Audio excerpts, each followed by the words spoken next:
Hello everybody, welcome back to another What the heck is that? That looks like a 35-foot jet hopper bottom with side hoppers. Just something I thought I'd add in there. These things are pretty cool though, look at this. So they got the normal hoppers on the bottom, but you also got these side chutes. So you pull this handle up and you can unload the hopper from the side. But it does look like it leaves a little bit in the hopper, but I guess you could just scrape that out with something like we do with our truck all the time. But yeah, so we got that trailer now, and it's going to be used for hauling out grain, hopefully in the next few days here, so maybe in the next video or two, I don't know. But for today, we are going to start running beans again. We've been out of the field for about 3 or 4 days so far, just working on stuff. That's why my videos have been kind of put on, I wouldn't say hold, they're still being filmed and stuff, but just the editing process is bottlenecked a little bit. But we got the heater plugged in, set to 60. That thing is rocking and a rolling.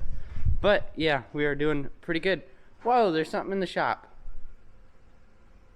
When did that get here? A 1999 Sterling semi-tractor. That's crazy. But yeah, we bought this. It was a package deal, this and the trailer, so we bought both of them. And know what's crazy? We didn't pay a penny for this or the trailer. That's right. We got a free semi and hopper bottom trailer. You want to know how we did it? Wait till the end. No, I won't do that because I won't remember to film that. Watch, there will be a super cool cut just in a little bit to where I explain how we paid for this semi. So you can see this semi, it's white and it's got black rims. It's automatically cool. It had a chrome curved stack just like that one up on top, but somehow on the way home Dad managed to rip it off with a tree or something, so we had to put another one on it. That is one that we just had laying around, actually. This has a Cat C12 turbocharged motor in it, which is set to 350 horsepower. That's 150 more horsepower than any of our tractors. That is insane. It's amazing how much power it takes to haul grain and other stuff like that. Now we have, as you can see, there is rust around here. We sprayed it down with rust inhibitor like what I put on my Jeep, and then we just painted it for now. But we are gonna cut all this off and just put a strip of diamond plate across the back here. These we welded, but they're still not the best. We're gonna have to take them off and rebuild them, but that's not necessary right now. We're just doing the necessary stuff to get in the fields. Now, the exhaust pipe, you can see it's completely rotted off at the bottom there. Dad has bought a piece of pipe. It's laying there on the step. He's going to put that on tomorrow. And then he had to go buy an airbag assembly because this one, there's supposed to be a stud right here sticking out that you put a nut and washer on and clamp it down to that piece. Well, it broke last night. We pulled it back in the shop. We were almost done working on this thing. We realized that exhaust was rotted off, and so Dad said, let's pull it back in and finish that up tonight. And we pulled it in last night, and I walked around the back of the truck, and this airbag was like cocked in a funny direction down here going off to the side.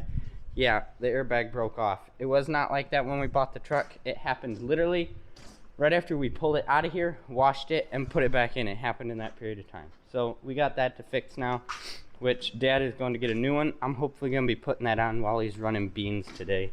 But yeah, this got a Cat C12, 350 horsepower, and all the lights work on the trailer and the truck. That's such a huge bonus.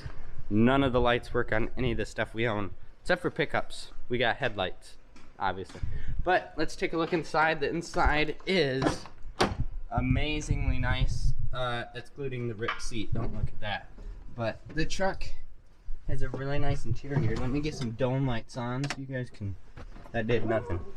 But yeah, this is the truck here, Sterling. It's got a 9-speed Eaton Fuller transmission. And that's actually 1 gear less than our straight truck. Our straight truck is a 10-speed. This is a 9. but it has just as much get up and go as that truck. It's probably got more, honestly. Probably because it's got more ponies under the hood. But this thing, you got your lights, your marker lights, your dome, turn signals, steering wheel. This is a super big bonus on these trucks, is this steering wheel. I'm just kidding. Every truck comes with a steering wheel. Not all of them come with little channel locks that you use to steer. Everything works on the dash now. The water temperature wasn't working, but we got that fixed. It was just a loose wire. We got trailer brakes for slowing down. You pull this down when you're going down the road and it engages the trailer brakes a little bit. Got some switches for random stuff. Heated mirrors. Got axle lock or your diff lock. This is to dump the rear airbags, which we have engaged right now, so we could take that one off. Your 2 parking brakes, radio, heat, which works, and yeah, that's basically the truck. This thing is nice, honestly. I've never sat in something this nice that we own. But now, probably what you guys are really wanting to see. How we got this semi completely free. We didn't pay a penny.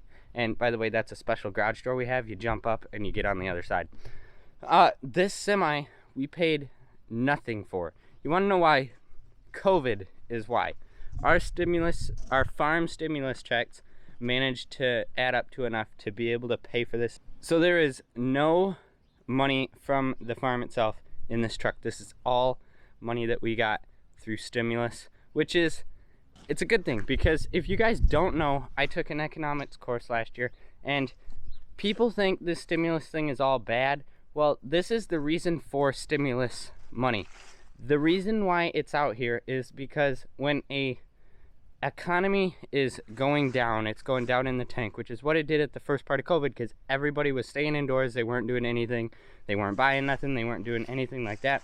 People were getting laid off, so there was less money going into the system and to be recirculated. Well, the way the government has to correct the economy is by giving those people money to spend, to put into the economy, to keep the businesses in operation. So that's got to make sense to you guys just in that explanation. So let's say I was working at a job where I make $100K a year.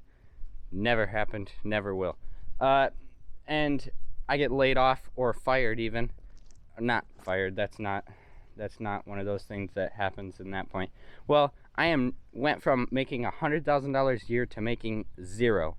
And the way, say I was going to the grocery store, I was paying $100, $150 a week for groceries, let's say. I was paying for stuff at the electronics store, camera gear, stuff like that. I was going to the PC store and buying PC stuff for my editing PC. I was going to the farmer's market, let's say, and buying produce from local vendors and buying stuff from a bunch of different places. Well, that all of that money is no longer in existence going to those people. So what the government sees is they say, okay, we have a loss here. The only way we can fix this is by giving me, that person, enough money to where he can still distribute to all those people and keep those businesses and the economy going forwards. Hope that was a good explanation of a stimulus check. That was kind of hard to do, but we were able to support somebody else in the economy through the stimulus check and keep them in operation, which in our case it was just another farmer, but still, we bought other stuff with a little bit of the stimulus money and it kept other people in operation. That's what other people are doing. They're keeping other businesses from becoming a piece of paper, I guess. I don't know. That doesn't make sense. Back to today's video. With that in operation, oh, you just saw how that garage door trick worked. I went through that door. This semi is going to make us money. We calculated it would cost us almost $10,000 to truck all of our grain to the elevator, to pay for it, to pay for somebody else to do it. Sorry, I'm fumbling over words here. With this truck will save us that $9,500 to $10,000, and we only paid $15,000 for both the truck and the trailer rig. So in 2 years, this truck will be making us money. You hear that? Making us money. In 4 years, this truck will have paid for itself and doubled that money. And in 8 years, it will have, would that be quadrupled or tripled?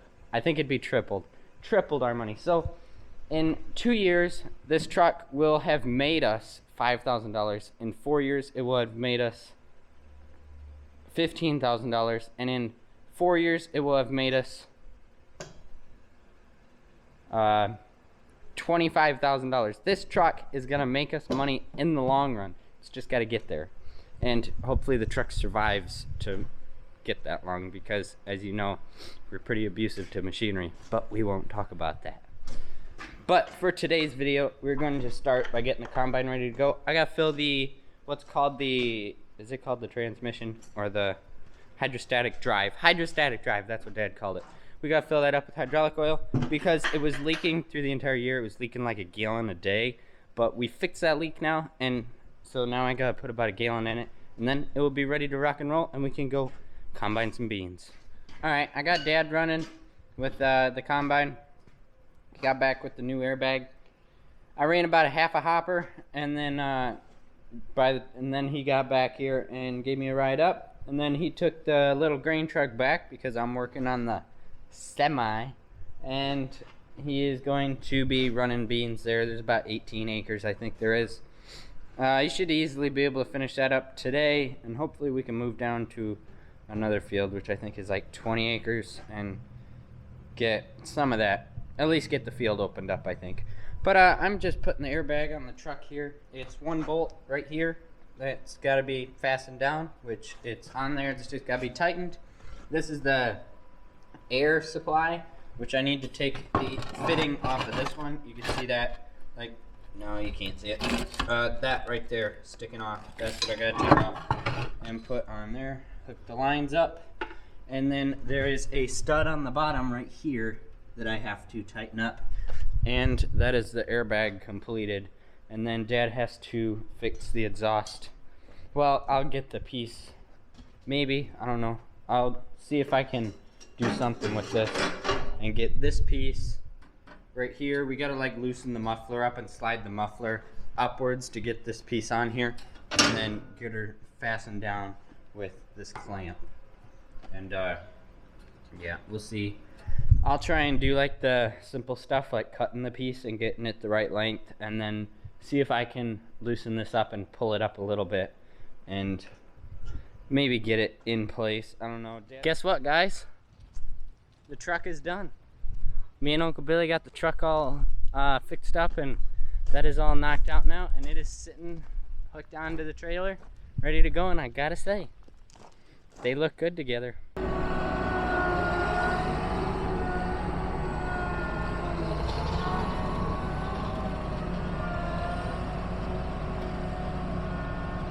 There he goes. We had a loose hydraulic line on the oil cooler, and it caused him to lose quite a bit, almost 5 gallons of oil. So we got him fixed up, and he's going to go and do some more combining of the soybeans. This is still our first field, by the way, so we are running behind. It's almost 5 o'clock. We only got like 2 more hours to run. It is supposed to rain tonight, so hopefully we won't get a dew, and Dad can just run super late and get this field knocked out. And I'd really like to get the next field opened up, but I don't think that's gonna happen, because if it's late doing this field, it'll end up just being a let's wrap it up, because nobody likes opening fields in the dark. So anyway, I'm headed back up to the farm to do something. I don't know. Alright guys, so it is 11:22, and just got back with the semi from our second field. We got her filled up, and now she's back at the farm. I'll empty her out tomorrow or the next day, whenever we get a chance and it's not snowing, because it's supposed to be snowing here soon. Tomorrow actually. And then yeah, so this thing handles a load pretty good. This trailer's pretty full. It's got 5 dumps on it with the combine, I believe, or 4. I believe it's 4.